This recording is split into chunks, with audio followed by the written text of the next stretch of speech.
ma mada mahabbati sahabati li nabihi sallallahu alayhi wa sallam. macha allah mooy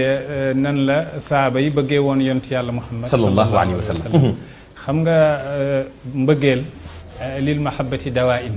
maanaam mbëggeel dafa am yu koy sabab yuy woo kay bëgg jëm ci ka muy bëgg. yooyu nag soo ko xoolee si yonent yàlla Muhammad da nga fekk bëgg ko day yomb te day neex. Ahmad Shawqi def ne woon inna shamaa'ila in raqat yakaadu biha yughra al jamiu wa yughra kullu zi nasami. inna shamaa'ila mu ne ay jikko in raqat su sewee neex. yughra al jamiu biha maanaam ku borom jikko ya ñëpp a koy bëgg wa yughra kullu zi nasami maanaam képp ku am maanaam yaram rek da nga bëgg borom jikko yooyu yonent yàlla Muhammad sallallahu alayhi wa sallam maanaam jikko yi ñoo rafetoon ba nga xam ne bëgg ko dafa neex bëgg ko dafa yomb moo tax Cheikh Ibrahim Niass di wax ne bi hubbika tad'uni dawaa'in adidatun jamalun wa ihsanun wa tab'un muwafiqun bi hubbika tad'uni dawaa'in adidatun mu ne yamay woo pour ma bëgg la yu bëri la jamalun dangaa taaru ku la gis daf laa war a bëgg moom Seydina Muhammad xataar sallallahu alayhi wa sallam wa ihsanun dangaa mën a rafetal wa tab'un muwafiqu ak jikko ju dëppoo bépp doomu aadama xam nga nooy jëfeek moom ba nga njëriñ ko mu ne yi may woo jëm ci yow yi bokk na ci moo tax Hassan ibnu Sabitin al Ansari bañ ko laajee ba nga njëkkee gis yonent yàlla Muhammad lan nga yëg ak lan nga wax mu ne lamma raaytu lahu l anwaara qad sata'at wada'tu min xiifati kaffi ala basari xawfan ala basari min xusni suratihi wa lastu anzuruhu illa ala shajari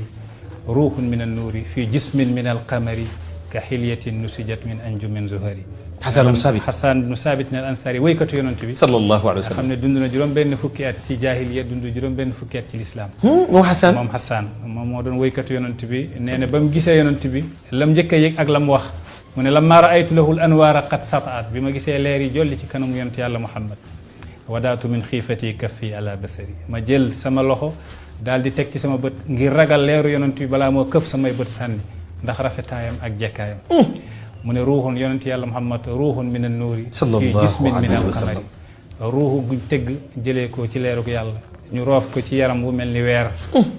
ka hilyatin nusijat min anjumin zuhari soo bëggee xool taaru yonent bi laaj ko Jaabir ibnu Sumrata kenn ci asaabu rasulillahi sallallahu alayhi wa sallam nee na nazartu ila leylatin muqmiratin wa nazartu ila wajhi rasulillahi sallallahu alayhi wa sallam walladi nafsi bi yadi la wajhu rasulillahi ahsanu fi ayni min alqamar mu ne dama xool ci weer wu toll fukki fan ak ñeent ak na muy leeree ma sànni sama bët jëm ci yonent yàlla Muhammad maa ngi géñ yàlla mi yor sama bakkan